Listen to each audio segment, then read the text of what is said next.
Namaskar. The advantages of a plant-based diet. According to yogic philosophy, the creation is a result of the crudification or the influence on that invisible, unlimited consciousness by its inherent creative principles.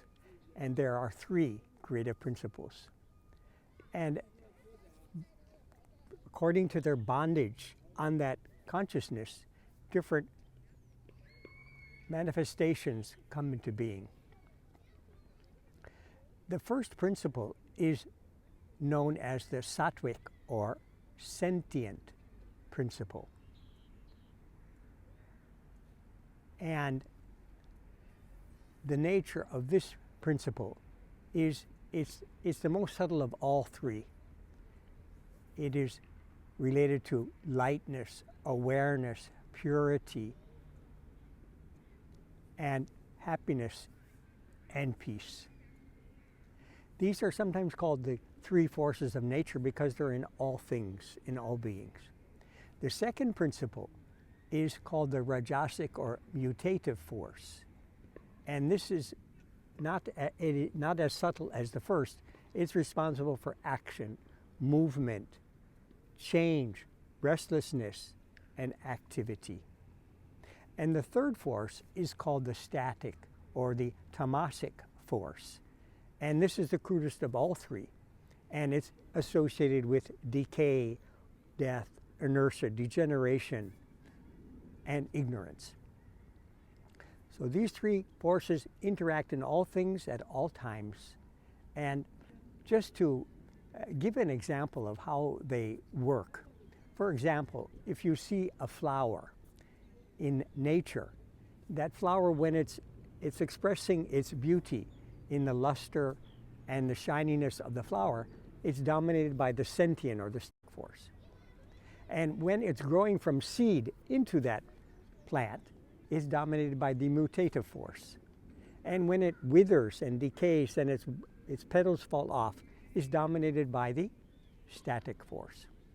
Or take yourself, when you're sleeping in the night and you have to wake up, it's time to get up to go to work. The static force is dominating the mind and body. You want to sleep more. And in the middle of the day, you're so busy with activity, it seems that you can't stop running. The mutative force is dominant in you at that time. But in the evening, when you want to view the sunset or take a walk in nature, the sentient force, the sattvic force, dominates the mind at that time. So as these forces are in all things, they're also in food. The trillions of cells of our body are made up of the food which we eat.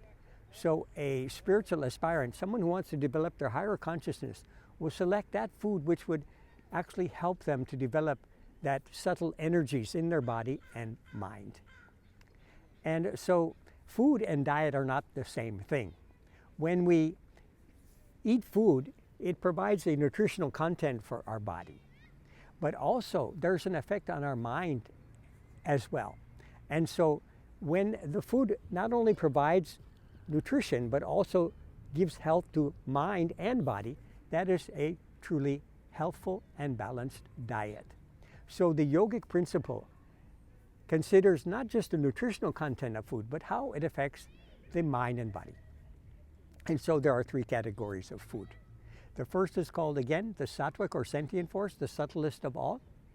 And this brings peace of mind and love of higher mental pursuits like meditation, the fine arts, subtle music. And then it brings compassion, sensitivity to others and the needs of others.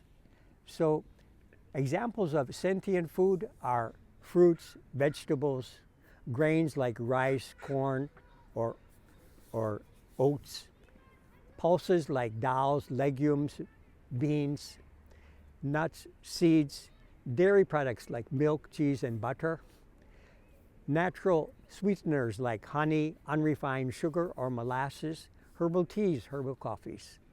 And given that the way animals are treated today in factory farms, the cows, it might be worthwhile considering alternatives, plant-based alternatives to cow dairy products.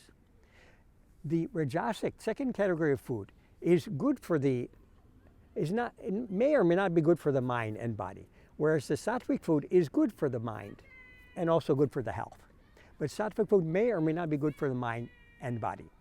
And because it creates restlessness, activity, and it makes us, sometimes we want to stay up late at night to study, or we have an assignment to do, or sometimes we need certain foods that will jerk us out of some sadness because of the chemical effect on our brain, because these foods affect our brain and nervous system. So examples of rajasic or mutative foods are coffee, tea, cocoa, carbonated drinks, and certain spices.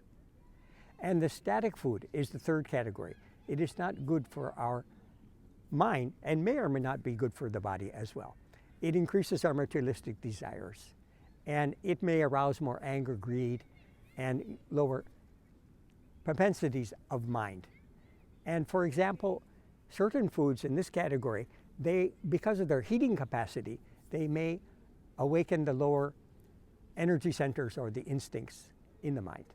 And examples of this kind of food are meat, fish, eggs, onion, garlic, mushrooms, stale, rotten, or malodorous foods. So we'll be talking more and more about these different food categories in our future videos. Thank you. Namaskar.